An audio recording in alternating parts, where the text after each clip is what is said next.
புது கலர்ஸ் புது ஃபேஷனோட தி சென்னை சில்க்ஸ்ல இந்த பொங்கலை ஓஹோன்னு கொண்டாடுங்க. தி சென்னை சில்க்ஸ் ஸ்ரீநகர், வேளச்சேரி, குரோம்பேட் மற்றும் திருவள்ளூர். திருச்சி மாவட்ட ஆட்சியர் அலுவலகத்தில் நடைபெற்ற பொங்கல் விழாவில் அமைச்சர் KN நேரு மற்றும் மாவட்ட ஆட்சியர் பிரதீப் குமார் ஆகியோர் பொங்கல் வைத்ததோடு உரியடித்து உற்சாகமாக பொங்கலை கொண்டாடினர். அத்துடன் மாணவர்களின் தப்பாட்டம், சிலம்பம், ஒயிலாட்டம் உள்ளிட்ட கலை நிகழ்ச்சிகளும் நடைபெற்றன. தேனி மாவட்டம் உத்தமபாளையத்தில் உள்ள காஜி கருத்தராவுத்தர் கௌத்தியா கலை அறிவியல் கல்லூரியில் நடைபெற்ற சமத்துவ பொங்கல் விழாவில் மாணவர்கள் சிலம்பம் மற்றும் தீப்பந்தம் சுற்றி ஆட்டம் பாட்டத்துடன் கொண்டாடினர்.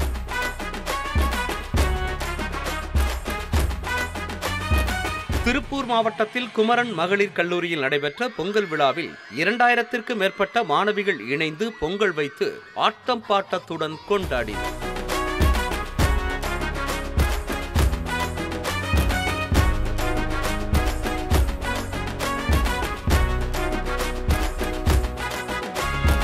கோவை மாவட்டம் பொள்ளாச்சியில் ராமு கலை அறிவியல் கல்லூரியில் நடைபெற்ற பொங்கல் விழாவில் பூட்டான் மற்றும் இலங்கையைச் சேர்ந்த மாணவர்கள் குதிரை வண்டி ஓட்டி பொங்கல் வைத்து கொண்டாடினர்.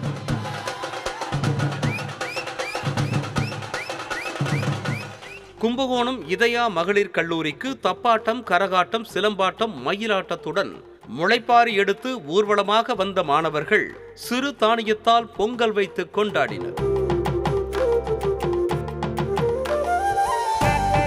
திருச்சி இருங்கலூரில் உள்ள SRM மருத்துவக் கல்லூரியில் உழவும் நாமும் என்ற தலைப்பில் ஏற்பாடு செய்யப்பட்டிருந்த பொங்கல் விழாவில் குதிரை மற்றும் மாட்டு வண்டிகளோடு முளைப்பாரி எடுத்து வந்து மாணவர்கள் பொங்கல் வைத்து கொண்டாடினர்.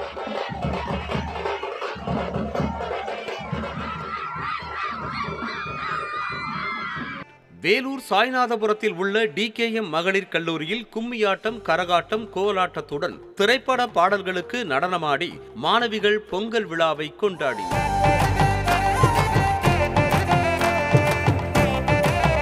அதேபோல நாமக்கல் மாவட்டம் திருச்செங்கோடு விவேகானந்தா கல்வி நிறுவனத்தில் பொங்கல் விழா பாரம்பரிய முறைப்படி கொண்டாடப்பட்டது.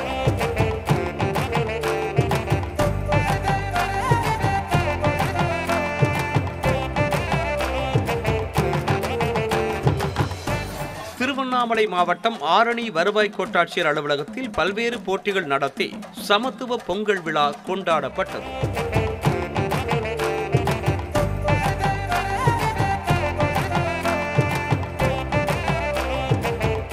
கோவை மலுமிச்சம்பட்டியில் உள்ள SNMB கல்லூரியில் கிராமிய பொங்கலை நினைவுபடுத்தும் வகையில் அலங்காரம் செய்து மாணவர்கள் ஆட்டம் பாட்டத்துடன் பொங்கலை கொண்டாடினர்.